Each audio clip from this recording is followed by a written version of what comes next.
Maghahalal tayo ng mga opisyales para mamuno sa pamahalang panghimagsikan. Magsisimula tayong mamili ng isang pangulo. May isang magandang babae na nanghula sa amin. Sabi niya, magiging hari si Niyong.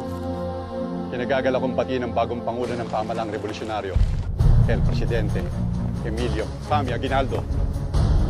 Cavite ya está en las manos de los insurgentes. Humiling na kayo ng kahit na ano. Huwag lamang ng independensya.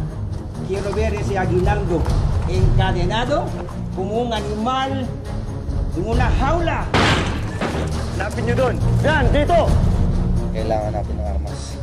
Ano man ang kalalabasan ng usapan nila sa pagitan ng Espanya at Estados Unidos, kailangan kilalanin nila ang ating Republika ng Pilipinas. Kaunting tulong para sa mga kawal ng himagsikan. Ako na mismo humihingi! Pinuno ng himagsikan! Hindi mo kaya ibigay! Soldados! Casos rifles de esos bandidos! Bala ko na i-declare na ang independensya ng Pilipinas.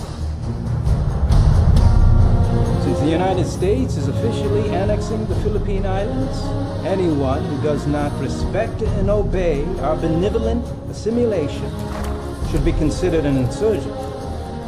Let's get Aggie! I don't want anyone killing him! I want him alive! Got it?